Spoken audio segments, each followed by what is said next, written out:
Hello, everyone. Welcome to the Newsbrowse News broadcast.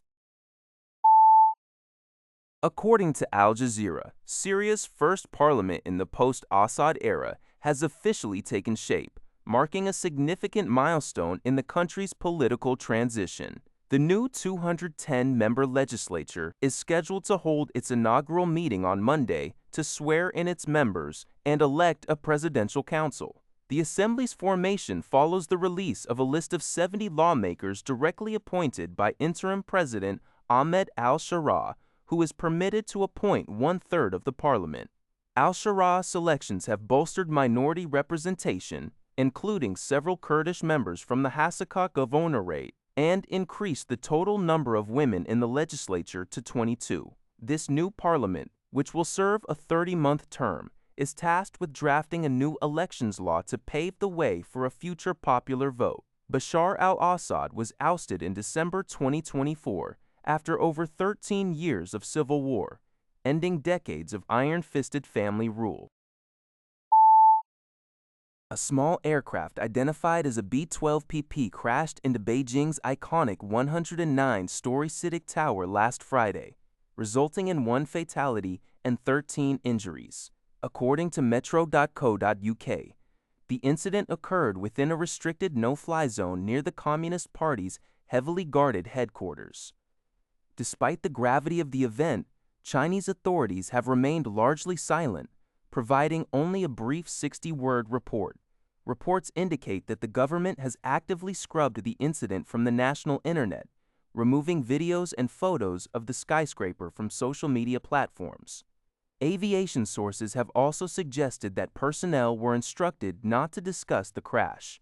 Analysts have described the incident as a massive security breach, noting its close proximity to sensitive government sites.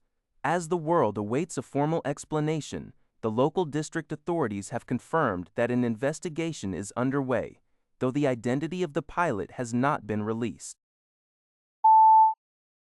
According to a report by the Liberty Times, Paraguay, Taiwan's sole diplomatic ally in South America, recently expressed its willingness to engage in trade with China, provided that it does not require severing diplomatic relations with Taiwan. Paraguayan Foreign Minister Rubén Ramírez emphasized during a Mercosur meeting that his country does not reject trade relations with Beijing, as long as it does not interfere with Paraguay's ongoing and established ties with Taiwan. In response, China's Ministry of Foreign Affairs, through spokesperson Guo Jiakun on social media platform X, urged Paraguay to make the correct choice. The Chinese spokesperson stated that Paraguay's leadership should consider what best serves its people and national interests, calling on them to stop standing on the wrong side of history and join the majority of the international community. The report notes that Beijing has repeatedly pressured Paraguay to break ties with Taipei. Following the exchange, internet users criticized China's stance, pointing out historical precedents where countries faced economic disruptions after switching diplomatic recognition to Beijing. According to Nippon TV News, NNN, Chinese Foreign Minister Wang recently held a telephone conversation with U.S. Secretary of State Marco Rubio. During the discussion, Wang emphasized the importance of the Taiwan issue, stating that it is a highly sensitive matter that impacts the overall bilateral relationship. He explicitly urged the United States to handle Taiwan-related affairs with extreme caution. This high-level dialogue comes amid ongoing friction between the two nations. Recently, the U.S. government added major Chinese companies, including Alibaba and BYD, to a list of entities allegedly supporting the Chinese military. In retaliation, the Chinese government announced export bans on 10 U.S. companies regarding dual-use goods. Wang encouraged both sides to overcome existing obstacles and move the relationship in a positive direction while maintaining a firm stance on core national interests. According to a report by Liberty Times, U.S. President Donald Trump took his first flight on the newly updated presidential aircraft Air Force One, expressing immense excitement for the inaugural journey.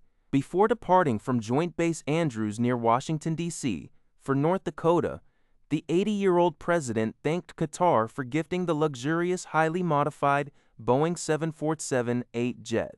Trump remarked to accompanying reporters that the United States could not build such a plane, despite the aircraft originally being manufactured by the American company, Boeing.